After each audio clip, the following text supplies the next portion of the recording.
하나님 말씀 함께 봅니다. 함께 보실 하나님 말씀은 시편 127편 1절에서 5절 말씀입니다.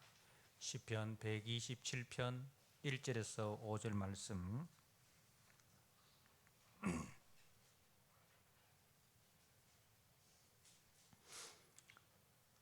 말씀을 봉독드립니다. 여호와께서 집을 세우지 아니하시면 세우는 자의 수고가 헛되며 여호와께서 성을 지키지 아니하시면 파수꾼의 깨어 있음이 헛되도다. 너희가 일찍이 일어나고 늦게 누우며 수고의 떡을 먹음이 헛되도다. 그러므로 여호와께서 그의 사랑하시는 자에게 잠을 주시는도다. 보라, 자식들은 여호와의 기업이요 태의 열매는 그의 상급이로다. 젊은 자의 자식은 장사의 수중의 화살 같으니 이것이 그의 화살통에 가득한 자는 복되도다. 그들이 성문에서 그들의 원수와 담판할 때에 수치를 당하지 아니하리로다. 아멘.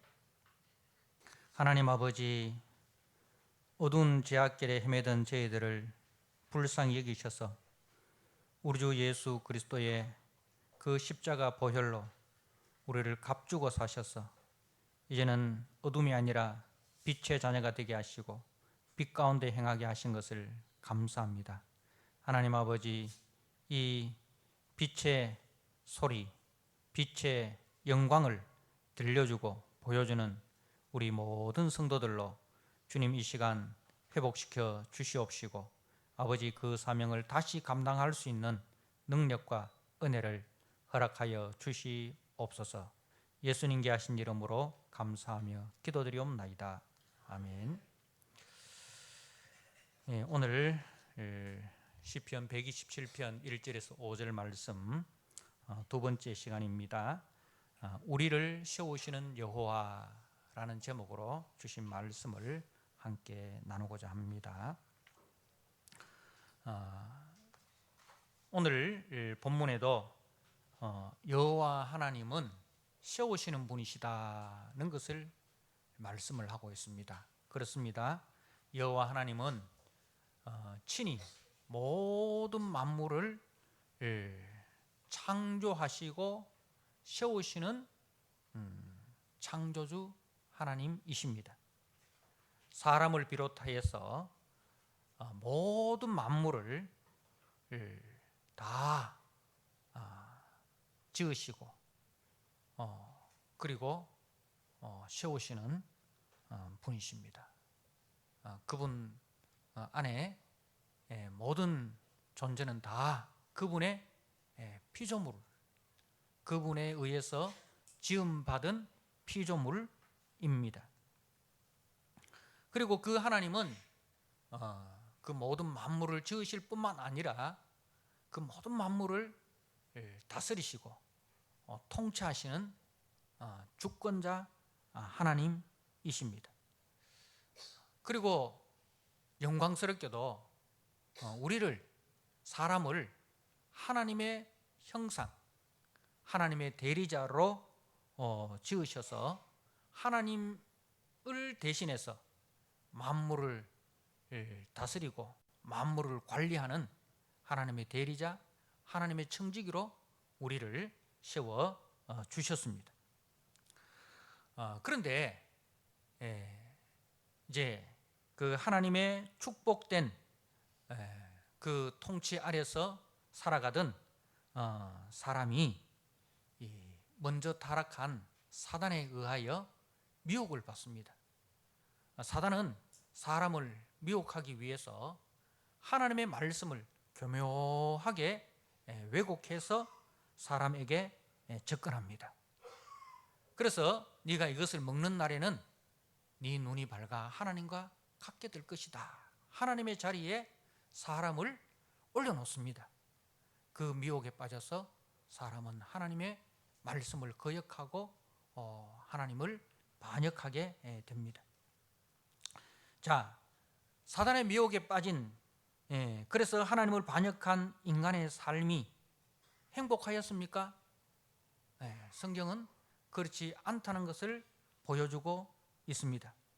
하나님을 떠나는 순간 인간에게는 이제 사랑의 영이신 하나님이 아니라 미움과 갈등, 파괴의 영인 사단의 지배를 받게 되고, 그래서 그 지배를 받는 세상에는 이제 가정 속에도 그리고 교회 속에도 사랑의 영이 아닌 미움의 영, 세움의 영이 아닌 파괴의 영이 지배를 하게 됩니다. 하나님을 떠나는 순간부터 인간 사회를 비롯한 모든 피조사에게는 이런 분쟁과 갈등이 시작되었습니다. 원래 사람은 위로는 하나님의 말씀을 따라 하나님을 경외하고, 아래로는 하나님의 말씀을 따라 서로 사랑하는 존재로 지음을 받았습니다.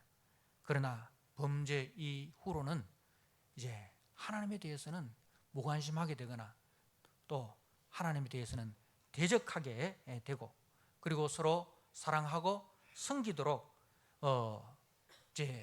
붙여주신 그 이웃에 대해서는 사랑과 섬김이 아니라 서로 네가 나를 섬겨라, 네가 나를 사랑해라, 자기 주장, 자기 중심적인 세계로 변질되어 버렸습니다. 그래서 서로 사랑받기를 원하고 서로 섬김받기를 원하는, 그래서 자기 주장이 가득한 그곳에는 어떤 현상이 일어납니까? 갈등이 일어나죠. 다툼이 일어나죠. 거기서 미움이 일어나죠. 거기서 분쟁이 일어나게 되는 것입니다. 사랑하는 성도 여러분, 하나님의 영을 받은 사람은 하나님을 따라 건강한 가정과 건강한 교회를 세우는 자였습니다.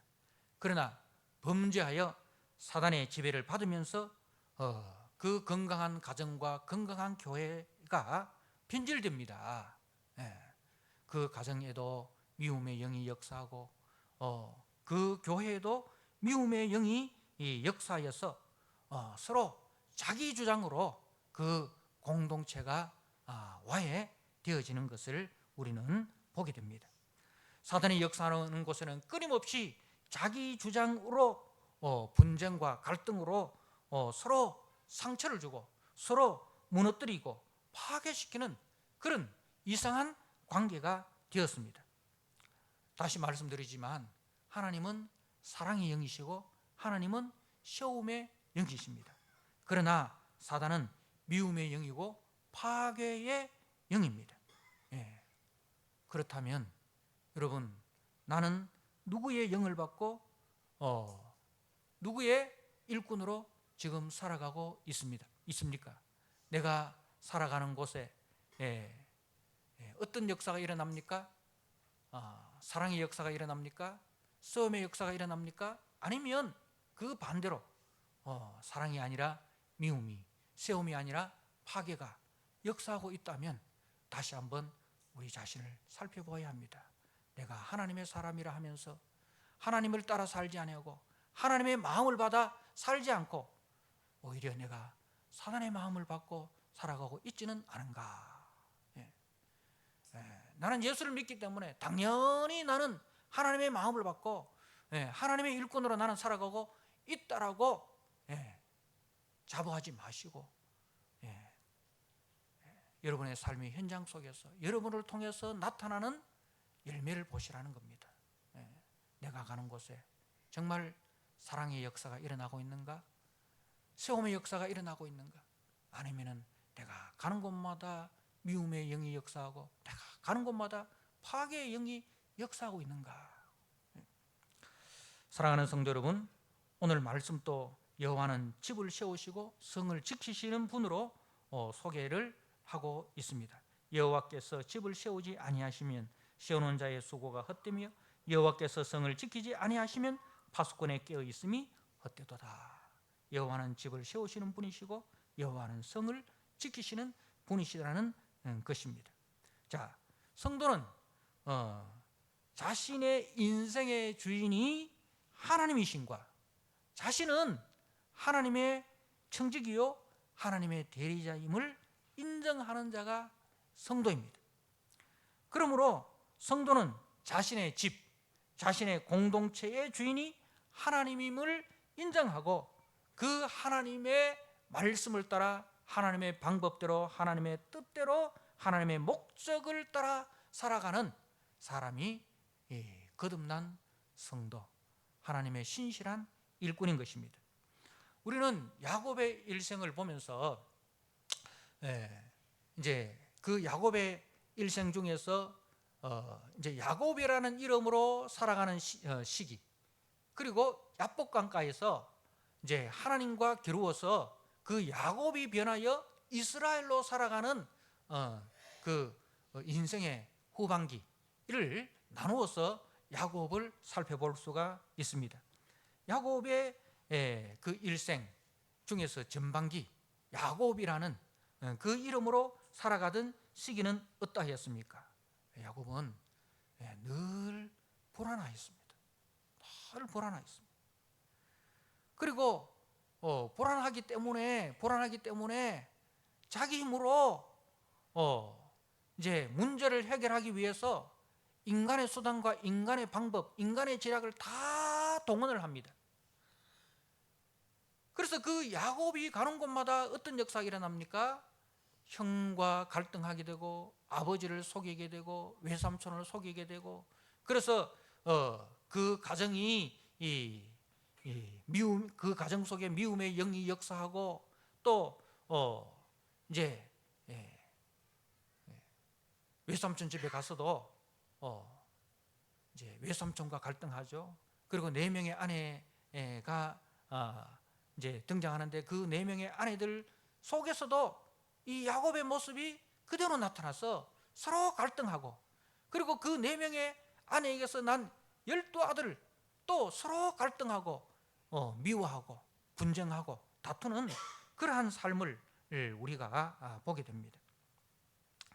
그러나 이제 야복강가에서 그 야곱이 하나님에 의해서 처참하게 깨어지고 이제 하나님이 주신 새로운 이름 이스라엘이라는 이름으로 거듭날 때에 이제 야곱이 이스라엘이 가는 곳에는 어떤 역사가 일어납니까?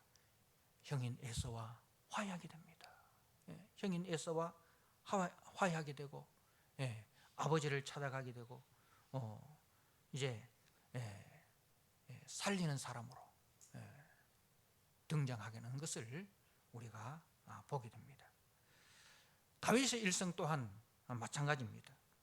다윗의 일생은 하나님이 목자이심과 하나님이 이 자신의 주인이심을 고백하면서 자신은 하나님의 양임을 이제 분명히 밝힙니다. 여호와는 나의 목자이시니, 여호와는 나의 목자이시니, 하나님은 목자고 나는 그 하나님의 양임을 고백하면서 목자 되신 하나님이 인도하시는 대로 삶을 살아갑니다. 자, 그러할 때에 하나님께서 다윗에게 뭐라고 약속하십니까? 내가 너를 위하여 너의 집을 세워주겠다.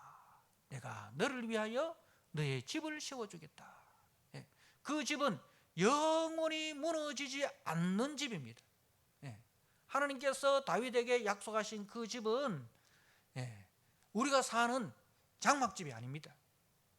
다윗은 하나님을 위해서 사람의 손으로 지은 성전을 세워드리기를 원했지만 하나님은 무너지지 않는 성전을 다윗에게 약속하셨습니다. 그 성전이 누굽니까? 다윗의 씨로 오실 예수 그리스도, 그죠?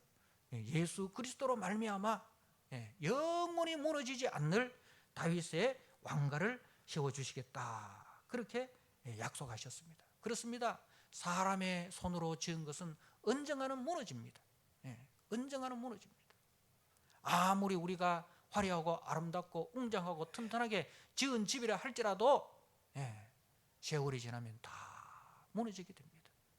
그러나 하나님이 지은 그리스도의 집, 그리스도의 나라는 결코 인간에 의해서 무너질 수 없습니다.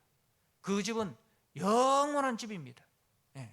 그 집을 다윗에게 선물로 주셨고 또 우리에게도 선물로 주시겠다 약속하셨습니다.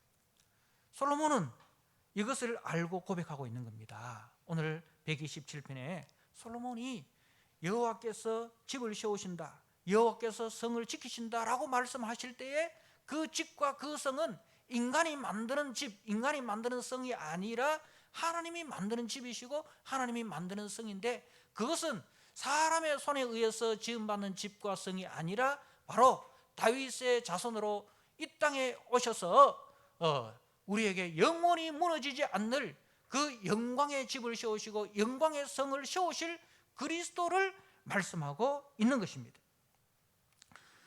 자, 솔로몬을 보십시오.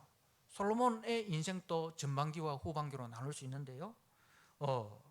이제 전반기는 하나님 앞에 지혜를 구합니다. 그죠? 겸손하게 하나님 앞에 지혜를 구합니다. 지혜는 무엇입니까? 듣는 마음이었어요. 넓은 마음이었어요. 지혜라는 것은 뭐냐면은 하나님의 그 마음의 소리를 듣고, 그리고 이웃의 마음의 소리를 듣는 거예요. 듣는다는 것은 뭐예요? 경청한다는 것이고, 경청한다는 것은 순종한다는 거예요. 우리가 이제 이 소통이라는 것 굉장히 중요하지 않습니까? 나름 우리는 소통하고 산다라고 생각을 하지만, 소통은 뭡니까? 그냥 단지 듣고 흘러버리는 것이 아니라 마음을 다 해서 듣는 것이고, 그리고 마음을 다 해서 그 사람의 언어가 아니라 그 사람의 마음을 듣는 거예요. 마음의 소리를 듣는 거예요. 들려지는 그 소리를 듣는 것이 아니라 들려지지 않는 그 마음의 소리, 정말 표현하고 싶은, 드러내고 싶은, 여러분 그걸 말로 다 표현할 수 있습니까? 아무리 말 잘하는 사람이라 하더라도 자기 마음의 소리를 다 표현을 못합니다. 표현하려고 표현할수록 말이 더 꼬여버립니다. 그죠? 말이 더 꼬여버려요. 그래서 화해하러 갔다가 오히려 어떻게 합니까? 더 싸움이 커져버립니다. 그런 경우를 우리가 많이 겪지 않습니까? 그렇습니다. 언어라는 것은 하나님이 주신 선물이지만, 이 언어는 하나님이 주신 이 언어가 말입니다, 우리 마음의 소리를 다 표현을 못해요. 그렇기 때문에 우리는, 성도들은 그 언어를 듣는 것이 아니라 언어 속에 담긴 마음의 소리를 들으려고 해야 돼요. 마음의 소리를 들으려고 마음을 기울여야 됩니다. 귀를 기울이고 마음을 기울여야 됩니다. 그래야 할 때 뭡니까? 들려집니다. 그 마음의 소리가 들려집니다. 그렇게밖에 할 수 없었던 그 사람의 형편이 이해되어지는 거예요. 그렇게밖에 말할 수 없었던 그 사람의 마음이 들려지게 되고, 그 사람의 형편이 이해되어지게 되고, 그렇게 되니까 그 사람이 미워지는 것이 아니라 불쌍히 여겨지는 거예요. 긍휼히 여겨지는 거예요. 그렇게 할 때 말이 필요 없습니다. 하나님께서 우리에게 뭘 주셨습니까? 눈물을 주셨습니다. 따뜻한 그 눈물을 주셨습니다. 그 이웃을 안고. 여러분, 우리가 지금은 남북 관계가 경색되어 가지고 이산가족 하는 그 상봉하는 모습을 참 본 지가 오래되었는데, 예전에 보면 그야말로 30년, 50년, 그죠? 그렇게 헤어졌던 부부, 그렇게 헤어졌던 부모 형제가 만나면 말을 못해요. 말을 못해요. 그죠? 말문이 딱 막혀버려요. 말문이 막혀버리고 뭐가 터집니까? 눈물이 터집니다. 막 30년 만에 만나고 50년 만에 만나면 웃어야 되잖아요. 그죠? 웃음 받아가야 되는데 웃음이 아니라 눈물이 터집니다. 그 눈물 속에 뭐가, 그 눈물 한 방울 속에 다 들어있잖아요. 보고 싶었다. 정말 보고 싶었다. 그 눈물 속에, 그 눈물 한 방울이 말 1000마디보다 더 큰 표현이 되는 거잖아요. 그래서 정말 우리가 어떤 오해가 생겼을 때 너무 많은 말을 하려고 하지 마십시오. 너무 자기를 너무 설명하려고 하지 마십시오. 그냥 손잡아주고 그냥 안아주고, 그리고 하나님이 주신 눈물로 같이 기도하고, 그러면 용서가 되어지고, 그러면 관계가 회복되어지는 것입니다. 사랑하는 성도 여러분, 솔로몬은 듣는 마음이 있었어요. 그래서 저 밑바닥에 그 창기의 소리까지 듣지 않습니까? 아이를 빼앗긴 그 엄마의 소리까지 들었습니다. 그럴 때 그 나라를 누가 지켜주셨어요? 하나님이 그 나라를 지켜주셨어요. 하나님이 그 나라를 강하게 하셨어요. 야곱의 일생에서도 보면 이제 야곱이 이스라엘로 변하고 난 이후에 레위와 시몬이 사고를 치지 않습니까? 사고를 쳤습니다. 그런데 누가 지켜주십니까? 하나님이 지켜주십니다. 하나님이 지켜주십니다. 내가 나를 지키는 것보다 하나님이 나를 지켜주실 때 그때가 가장 안전하고 그때가 가장 든든하다는 것을 우리는 아셔야 됩니다. 솔로몬이 하나님의 그 소리를 듣고 이웃의 소리를 들을 때에 그 나라를 하나님이 지켜주셨습니다. 그때 솔로몬에 있어서는 그야말로 황금기였습니다. 그런데 이후에 솔로몬이 어떻게 합니까? 하나님이 하지 말라고 한 이방 나라와 정략적인 결혼을 하면서 이방 여인들을 들려오고, 그 이방 여인들이 들어오면서 우상을 가지고 들어오고, 그리고 솔로몬은 그 우상을 섬길 수 있는 산당까지 지어줍니다. 산당까지 지어줍니다. 그리고 친히 왕인 솔로몬이 그 산당에 가서 제사까지 지냅니다. 자, 그러면서 실질적으로 눈에 보이는 나라는 더 강해집니다. 정략적인 결혼을 통해서 영토도 확장되고, 그리고 무역을 통해서 경제도 더 강해집니다. 그리고 애굽까지 가서 마병과 병거를 사옵니다. 국고성을 짓고 마병성을 짓고 병거성을 짓습니다. 요새마다 주요 도시를 건설하고 주요 성을 건설을 합니다. 근데 여러분 또 아시다시피 그 열왕기상을 묵상을 하면서 보니까 솔로몬의 대적이 언제 등장합니까? 정반기에 등장하는 것이 아니라 후반기에 등장합니다. 가장 강할 때, 그죠? 눈에 보이는 솔로몬의 그 나라가 강할 때에 대적이 일어나는 거예요. 그런데 그 대적을 누가 일으키십니까? 여호와께서 그 대적을 일으키셨다. 하나님이 대적이 되는 거예요. 솔로몬이 하나님과 친할 때는 하나님이 솔로몬의 목자가 되어 주셨지만, 솔로몬이 하나님을 떠나서 이방과 친할 때는 누가 대적이 됩니까? 하나님이 대적이 됩니다. 여러분의 인생 지금 하나님을 목자로 모시고 사십니까? 아니면은 하나님을 대적으로 두고 사십니까? 아유, 목사님 무슨 그런 말씀을 하십니까? 내가 하나님을 친구로 삼기 때문에 오늘 이 시간 예배자로 나온 거 아닙니까? 그거는 겉으로 보이는 모습이고, 실질 속에서, 실제 삶 속에서 내가 하나님보다도 세상을 더 의지하고, 하나님보다도 세상을 더 기준으로 삼고, 하나님보다도 세상을 더 목적으로 삼으면 말은 내가 하나님을 사랑한다 하지만 실질적으로는 하나님을 대적으로 삼고 살아가고 있는 것입니다. 사랑하는 성도 여러분, 우리는 늘 기억해야 됩니다. 하나님이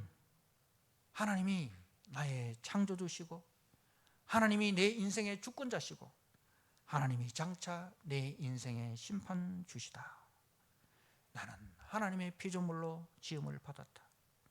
창조주 하나님이 내 인생의 주인이며, 내 가정의 주인이며, 우리 교회의 주인이며, 내 직장의 주인이시다. 그분을 주인으로 모시고 나는 겸손히 그분의 뜻을 따라 청지기로 살아야 한다. 여러분, 이것을 매일매일 아침 저녁으로 주야로 고백하고 주야로 우리는 묵상을 해야 됩니다.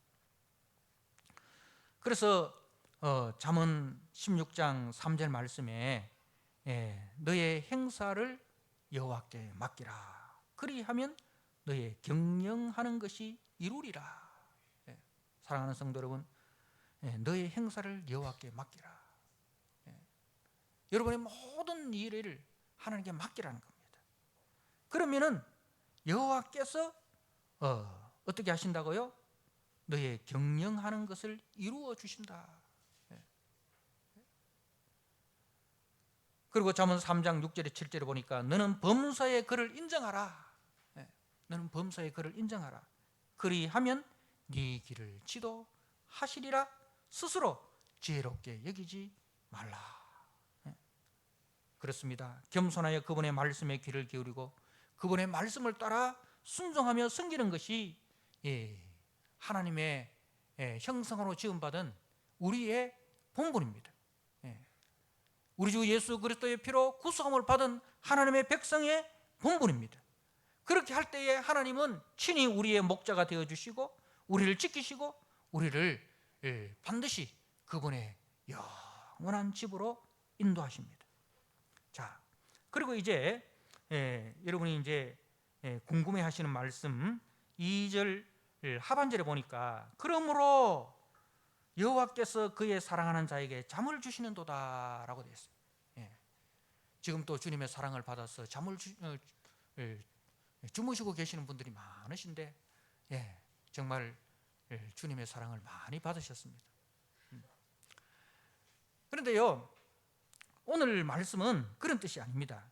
여호와께서 사랑하는 자에게 잠을 주신다 하니까 아이고 목사님 난 요즘 불면증 걸렸는데 그럼 나는 주님의 사랑을 하나도 못 받고 있습니까? 목사님 저는 요즘 막 틈만 나면 잠이 오는데 주님 사랑 너무너무 충만한 것 같아요. 여러분 그렇게 우리가 받아들일 말씀이 아니에요. 이 말씀은 여러분 그러므로라는 말씀 대신에 참으로라는 영어로 indeed 참으로 여호와께서 그 사랑하는 자에게 잠을 주신다. 이를 잘못 이해하면 잠을 많이 자는 것이 하나님 사랑을 받은 증거고 불면증에 시달리면 이거는 하나님으로부터 미움을 받는 증거라 그렇게 이해를 하게 되는데 성경은 절대로 그렇게 말씀하지 않습니다. 성경은 우리에게 게으르지 말고 부지런하라, 그죠? 그래서 로마서 12장 11절 말씀해 보니까 부지런하여 게으르지 말고 열심을 품고 주를 섬기라. 열심을 품고 주를 섬기라. 열심으로 주를 섬기라는 거죠. 내 기준 딱 정해놓고 요 정도만 섬기겠습니다가 아니라 열심이라는 거죠. 자, 그리고 잠언 20장 13절에 보니까 잠자기를 좋아하지 마라. 잠자기를 좋아하지 말았겠어요. 특별히 잠잘 시간 아닌데 잠자는 것. 군대 가서 보초 쓸 때 잠자면 됩니까? 안 됩니까? 군대 가서 보초 쓸 때 졸면 뭡니까? 앞에 딱 적어놔서 졸면 죽는다. 졸면 죽는다. 자, 여러분 이 말씀은요 하나님은 그의 사랑하는 자가 잠을 자고 있는 동안에도 복을 주신다 그런 뜻입니다. 우리가 하나님을 사랑하는 자, 그래서 하나님을 사랑하는 자, 하나님의 뜻대로 행하는 자, 그 사람에게는 그 사람이 잠을 자는 동안에도 하나님께서 그를 지켜주시고 그를 보호해 주시고 그를 축복해 주신다는 거예요. 자, 그래서 노동자는 먹는 것이 많든지 적든지 잠을 달게 잔다. 전도서 5장 12절에 그렇게 말씀을 하고 있습니다. 이런 배경에서 본다면 주님을 사랑하는 자는 주님의 청지기로서 주 안에서 주 뜻대로 열심히 수고하고 결과에 대해서는 주님께 맡깁니다. 그래서 주님을 믿고 의지함으로 단잠을 잔다는 거예요. 우리가 깨어있는 동안에는 열심으로 주를 섬기고 주의 뜻대로 일을 하고 그리고 주께서 맡기신 일을 다 하고 난 이후에는 결과에 대해서는 주님께 맡기고 주님께 맡기고 주님을 믿고 잠을 자는 거예요. 그 뜻입니다. 그래서 달리 말하면 모든 걱정 근심을 버리고 단잠을 자더라도 주께서는 그에게 필요한 것을 넉넉히 채워주신다는 것에 대한 믿음이 있다는 거예요. 자, 여러분 우리가 그 다윗의 시편 3편을 한번 보시기 바랍니다. 시편 3편은요, 그 앞에 보면 옆에 보면 이제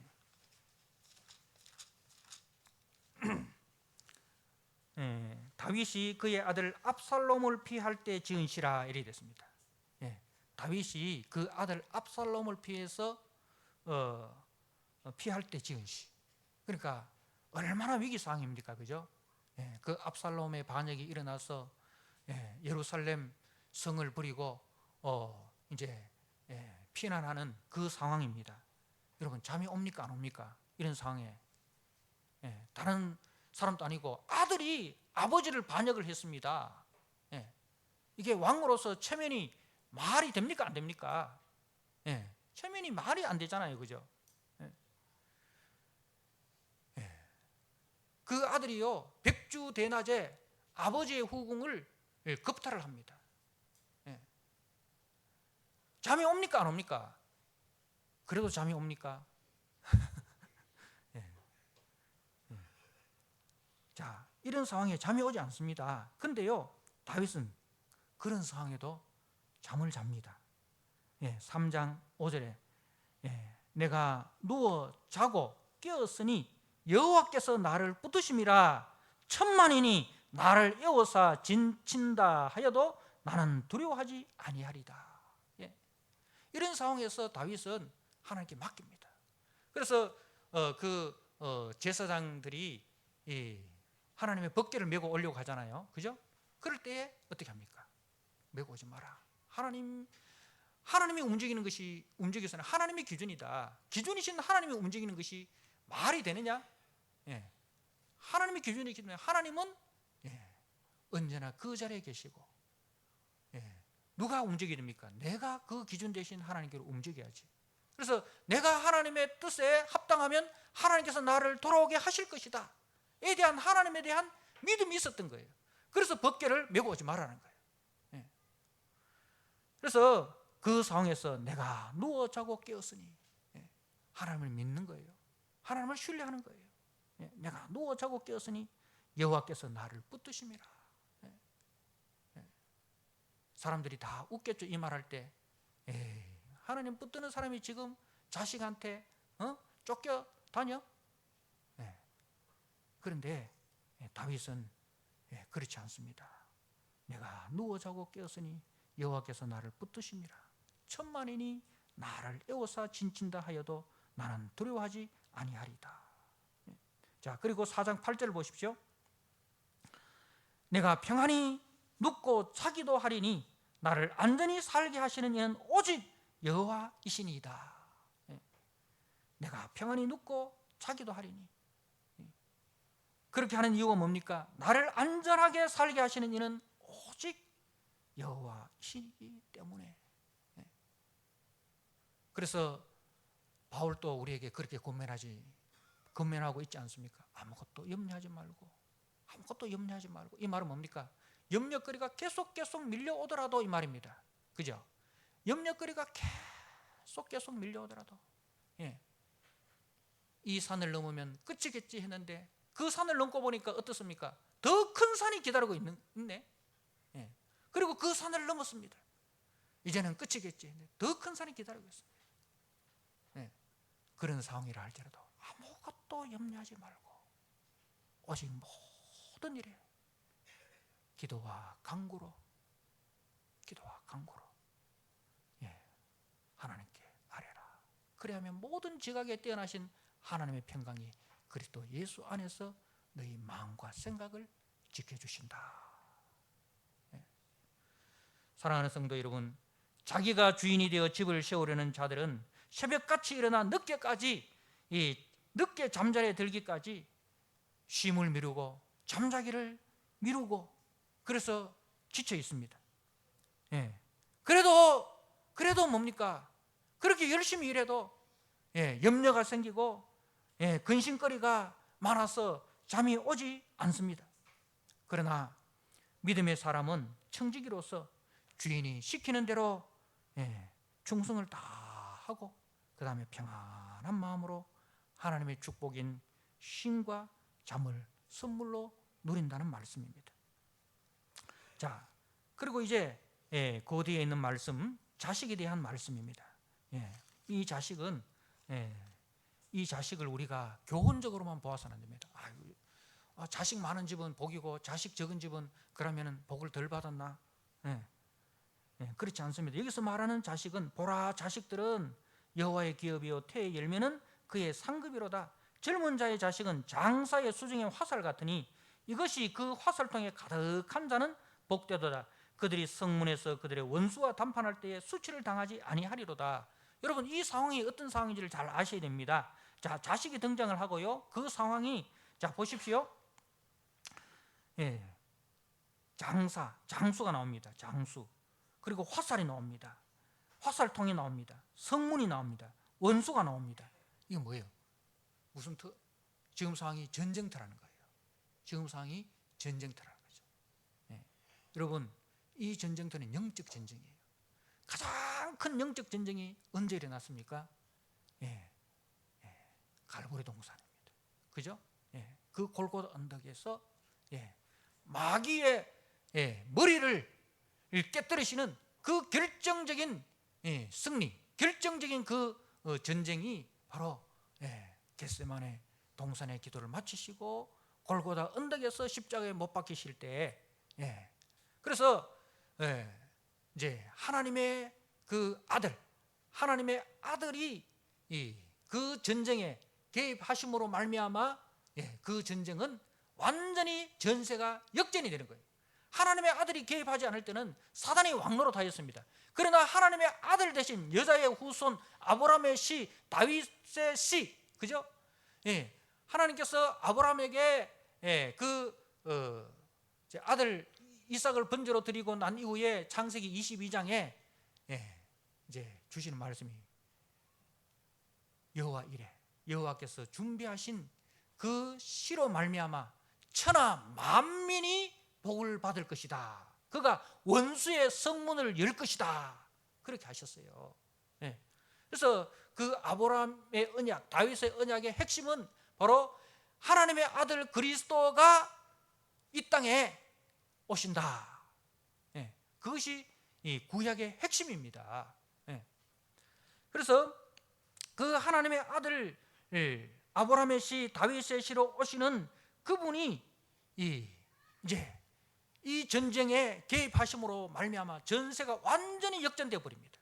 그래서 그 하나님의 아들을 영접하는 자는, 하나님의 아들을 영접하는 자는 뭐가 됩니까? 하나님의 양자로, 하나님의 양자로 인쳐집니다. 하나님의 아들이다. 그래서 예수님을 히브리서에 보니까 우리의 뭐라고 했습니까? 우리의 형님이라 그렇게 했어요. 우리의 형님. 우리의 기업을 물어주시는 우리의 고엘, 기업 물을 자가 되셔서 죄에 팔린 우리를 구원하시는 우리의 고엘이 되신 거예요. 그래서 예수님이 하나님의 아들이듯이 이제는 예수 안에서 우리가 하나님의 아들이 되는 거예요. 그래서 그 하나님의 전통의 화살이 되라는 거죠. 우리로 하여금 네가 하나님의 아들로서 하나님이 쏘고 싶은 곳, 하나님이 목적을 하는 곳, 하나님이 쓰시고자 하시는 그 일에 쓰임받는 자식이 되라. 그 일에 쓰임받는 화살이 되라는 거죠. 그 사람이 뭐예요? 복 있는 사람이라는 거죠. 하나님이 세우시고자 하시는 그 가정에 네가 하나님의 자식이 되어서, 하나님의 아들이 되어서, 하나님의 화살이 되어서 그렇게 쓰임받으라는 거죠. 그래서 너를 통해서 그 가정이 세워지고, 너를 통해서 그 교회가 세워지고, 너를 통해서 그 공동체가 세워지는 하나님의 자식이 되라, 하나님의 화살이 되라. 그런 사람이 복이 있다. 사랑하는 성도 여러분, 여러분의 가정은 어떻습니까? 여러분이 섬기는 교회는 어떻습니까? 여러분이 섬기는 직장은 어떤 곳입니까? 사단의 영이 역사하고 있죠. 거기에 여러분은 하나님의 아들로, 하나님의 화살로 쓰임 받으셔야 됩니다.